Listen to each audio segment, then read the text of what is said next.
Gaffney finished last season with a 15-0 record, the first time in school history they've ever been 15-0. They also won their third state championship in 4 years. The expectations in Indian Nation are very high.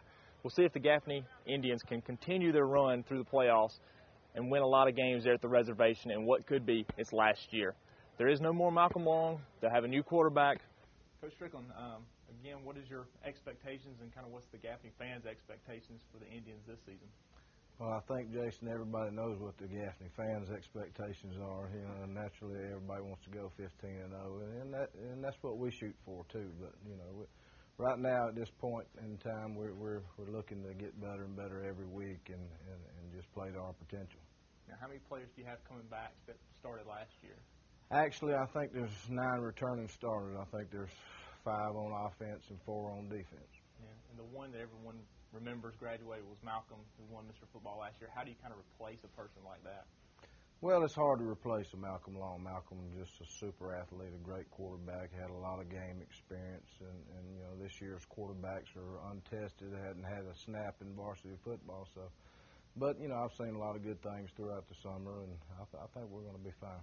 Let's talk a little bit about some of the guys you have coming in to do stuff. Who do you have at quarterback that you're looking at? Right now, Dustin Batchelor is doing most of the work. Robert Davidson, we call him Bo. Bo Davidson is also in the mix and running. And we also may look at David Dewberry. David Dewberry was our JV quarterback a couple of years ago.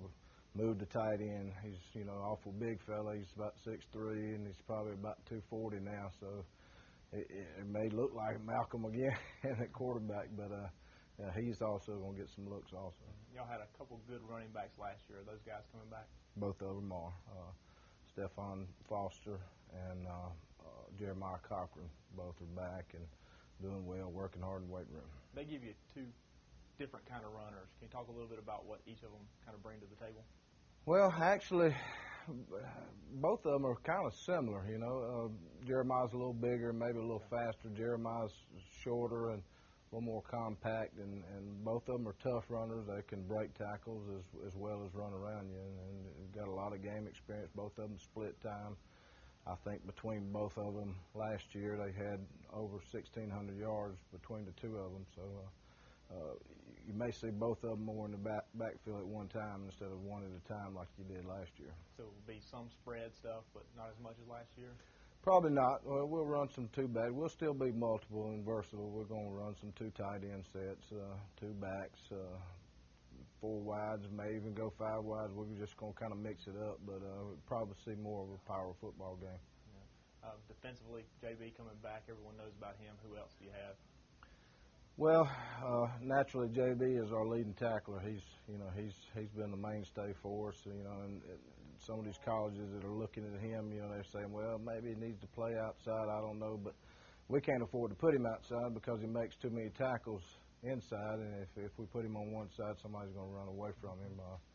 We also have Johnny Woods, who's doing real good. He started at free safety for us last year, and LeVar Ross on the defensive line is really looking good. Kurt Littlejohn is we moved him to defensive line from linebacker. He's gotten really strong and fast, and look for good things out of Kurt. And Robert Butler, who probably is going to play some cornerback or some strong safety.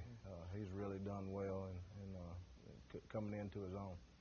Now, last year people thought it might have been the last year at the reservation. Maybe this year is. What's kind of the way it's going now? Who knows? We might be there throughout the duration, but right now we're still in the process of putting out bids, and you know, they voted for the stadium, and it looks like it's coming, but we'll have to wait and see.